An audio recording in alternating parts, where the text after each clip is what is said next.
महाराष्ट्राच्या राजकारणातून सगळ्यात मोठी घडामोड आता समोर येऊ लागली आहे.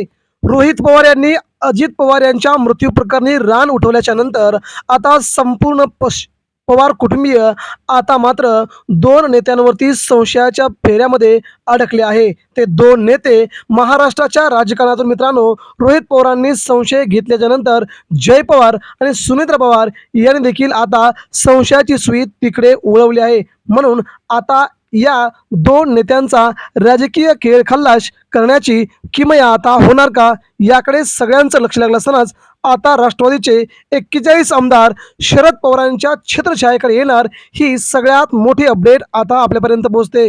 सुनेत्रा पवार यांच्याकडे सत्ता टिकणार नाही आणि भाजपा मात्र संपूर्ण राष्ट्रवादी काँग्रेस पार्टी पक्ष गिळंकृत केल्याशिवाय राहणार नाही, याची भीती आता बहुतांश 41 आमदारांना वाटू लागली आहे.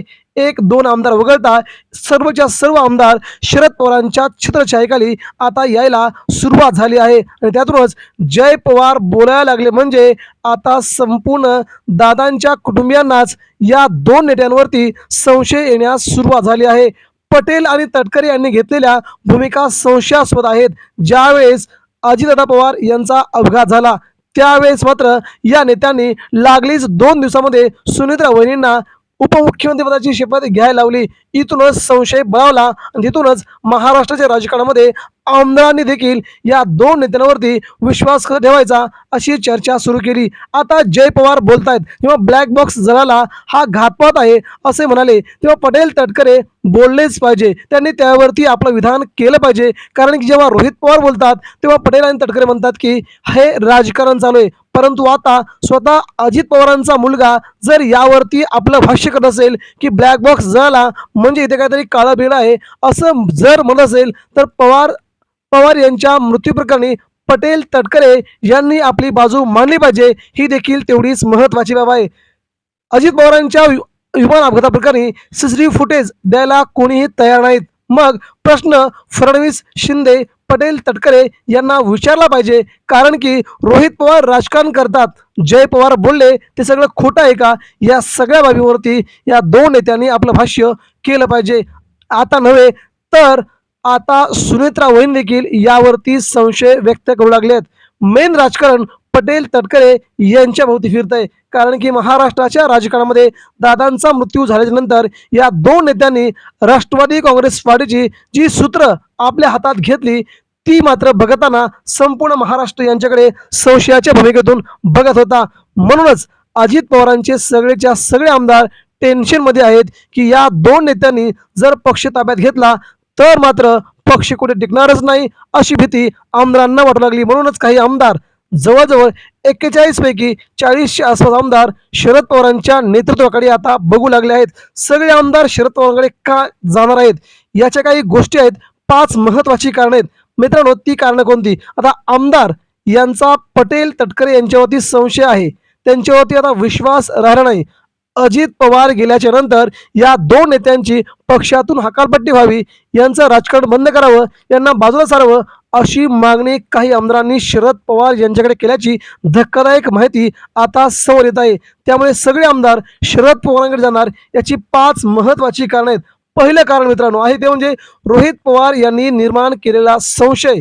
मित्रांनो पहिल्यांदाच रोहित पवार यांनी आपली पत्रकार परिषद घेऊन दादांच्या मृत्यू प्रकरणी संशय निर्माण केला. हा सगळ्यात मोठा दावा रोहित पवारांचा त्यांच्या गटातील सगळ्याच्या सगळ्या आमदारांना आवडलाय.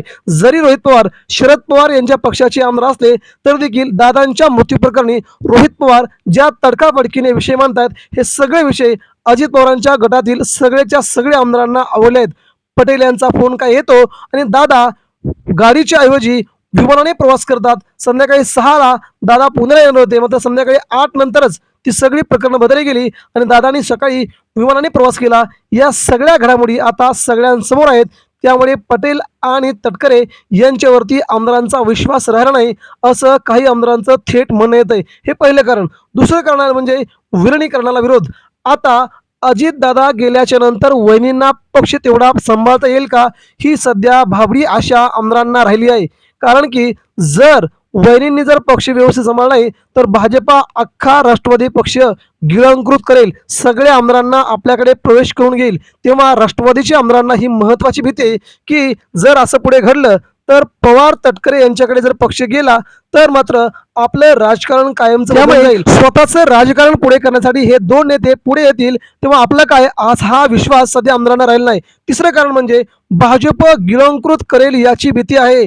नेतृत्वाचा अभाव आहे. राष्ट्रवादी काँग्रेस पार्टीमध्ये नेतृत्वाचा तसा मोठा अभाव आहे. दादांच्या जाण्याच्या नंतर आता मात्र राष्ट्रवादी काँग्रेस पार्टीमध्ये नेतृत्व तेवढं चांगलं राहिलं नाही. आणि जर असंच जर नेतृत्व राहिलं तर देवेंद्र फडणवीस आणि एकनाथ शिंदे या संपूर्ण पक्षाला आपल्या पक्षात घेतील, सगळ्या आमदारांना खासदारांना आपल्या बाजूने वळवतील याची भीती सध्या काही आमदारांना लागून राहिली आहे.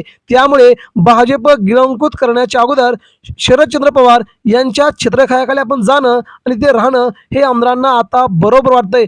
दुसरीकडून आमदारांना ही भीती की आपला निधी मिळेल का, या सगळ्या भीतीपोटी आमदार मात्र आता थांबलेले आहेत. आमदारांना चौथी भीती वाटते, स्थानिक राजकारण करणं अवघड जाईल, अडचणी वाढतील, भाजपशी संघर्ष होईल. जर आपण अशा प्रकारे जर सुनेत्रा वहिनींच्या जर अधिपत्याखाली राहिलो तर मात्र भाजप आपल्याला स्थानिक राजकारण करू देणार नाही. सगळ्यांच्या सगळ्या आमदारांना मिठीत पकडून चिमट्यामध्ये पकडून पूर्ण राजकारण बाजूला सारेल. म्हणूनच त्यांना भीती आहे ती भाजपची.